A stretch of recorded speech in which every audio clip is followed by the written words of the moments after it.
আপুনি যদি উত্তৰ পূৰ্বাঞ্চলৰ অৰ্থাৎ আপোনালোকে যদি নৰ্থ ইষ্টৰ ছাত্ৰ ছাত্ৰী হয় তেনে ক্ষেত্ৰত এই ভিডিঅ'টো আপোনালোকৰ বাবে এটা সোণালী সুযোগ হ'ব পাৰে। নমস্কাৰ বন্ধু বান্ধৱীসকল, আপোনালোকক স্বাগতম জনাইছোঁ অন্য এক নতুন ভিডিঅ'ত। এই ভিডিঅ'টোত ক'বলৈ গৈ আছোঁ উত্তৰ পূৰ্বাঞ্চলৰ ছাত্ৰ ছাত্ৰীসকলৰ বাবে UGCৰ দ্বাৰা প্ৰদান কৰা এক গুৰুত্বপূৰ্ণ স্কলাৰশ্বিপ, যাৰ নাম হ'ল ঈশান উদয় স্পেচিয়েল স্কলাৰশ্বিপ স্কিম 2025-2026।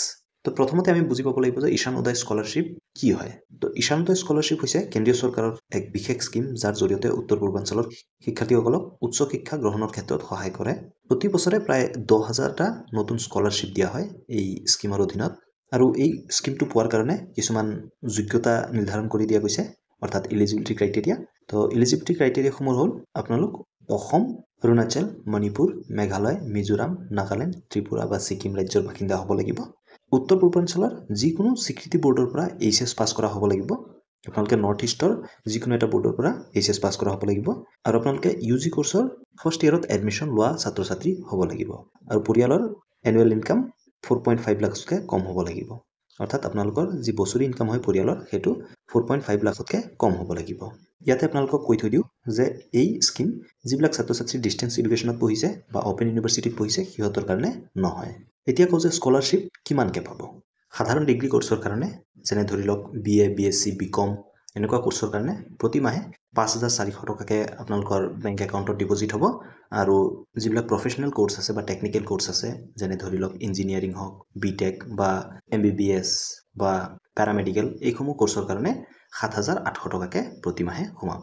আৰু এই পইচাটো আপোনালোকক DBT মাধ্যমেদি আপোনালোকৰ বেংক একাউণ্টত ট্ৰান্সফাৰ কৰি দিয়া হ'ব। এতিয়া কওঁ যে ইয়াৰ আবেদন কেনেকৈ কৰিব। তো আবেদন কৰিবলৈ আপোনালোকে NSPৰ অফিচিয়েল পৰ্টেলত যাব লাগিব। তাৰপিছত আপোনালোকে ৰেজিষ্ট্ৰেশ্যন কৰিব লাগিব। ৰেজিষ্ট্ৰেশ্যন কৰাৰ পিছত আপোনালোকে স্কিমটো চিলেক্ট কৰি ল'ব লাগিব। চিলেক্ট কৰাৰ পিছত আপোনালোকে যি ডিটেইলছ আছে সেইসমূহ ফিল আপ কৰিব লাগিব। ফিল আপ কৰাৰ পিছত আপোনালোকে আপোনালোকৰ যি প্ৰয়োজনীয় নথিপত্ৰসমূহ আছে সেইসমূহ আপলোড কৰিব লাগিব। তাৰপিছত আপোনালোকে ফাইনেল ছাবমিট দিব লাগিব, আৰু একনলেজমেণ্টখন আপোনালোকে প্ৰিণ্ট কৰি ল'ব লাগিব। তো কমপ্লিট প্ৰচেছটো আপোনালোকক নেক্সট ভিডিঅ'ত দেখুৱাম, যে কেনেকৈ আপোনালোকে ৰেজিষ্ট্ৰেশ্যন কৰিব, কেনেকৈ আপোনালোকে এপ্লাই কৰিব। ডিটেইলছ ভিডিঅ' মই নেক্সট ভিডিঅ'ত লৈ আনিম, যেন আপোনালোকৰ ভুল নহয় আৰু আপোনালোকে নিজৰ মোবাইলৰ পৰাই ইয়াৰ কাৰণে আবেদন কৰিব পাৰিব। তাৰ কাৰণে এই চেনেলটো ছাবস্ক্ৰাইব কৰিবলৈ নাপাহৰিব। সচৰাচৰ এই আবেদন প্ৰক্ৰিয়া জুলাই মাহৰ পৰা অক্টোবৰ মাহলৈকে চলি থাকে, আৰু এইবাৰৰ লাষ্ট ডেট 31 অক্টোবৰ 2025। ইয়াৰ আগতে আপোনালোকে আবেদন কৰা ষ্টাৰ্ট কৰক। যদি আপোনালোকৰ কিবা ডকুমেণ্টছ নাই আপোনালোকে বনাই লওক। ইয়াৰ কাৰণে কিছুমান প্ৰয়োজনীয় নথিপত্ৰৰ দৰকাৰ হ'ব, সেইসমূহ আপোনালোকক কৈ দিছোঁ যে কি কি ডকুমেণ্টছ আপোনালোকৰ দৰকাৰ হ'ব। প্ৰথমতে আপোনালোকৰ ডমিচিল চাৰ্টিফিকেটখন লাগিব।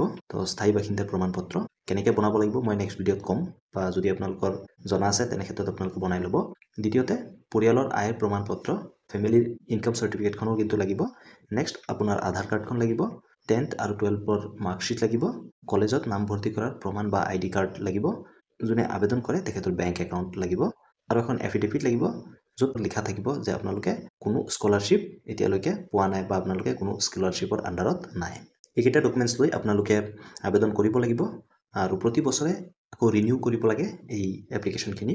যিসকলে যোৱা বছৰ আবেদন কৰিছিলে সিহঁতে এইবাৰ কিন্তু ৰিনিউ কৰিব লাগিব, আৰু আপোনালোকে যদি প্ৰথমবাৰৰ কাৰণে কৰি আছে তেনে ক্ষেত্ৰত আপোনালোকে অহা বছৰলৈ কিন্তু আকৌ ৰিনিউ কৰিব লাগিব।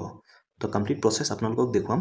আপোনালোকে এই চেনেলটোৰ লগত জড়িত থাকিব, আৰু যদি আপোনালোকৰ কিবা ডাউট থাকে আপোনালোকে কমেণ্ট ছেকশ্যনত সুধিব পাৰে। এই ভিডিঅ'টো যদি ভাল লাগে লাইক এটা কৰি দিব, চেনেলত নতুন হ'লে ছাবস্ক্ৰাইব কৰি দিব, লগতে বেল আইকনো দবাই দিব। ধন্যবাদ। জয় অসম।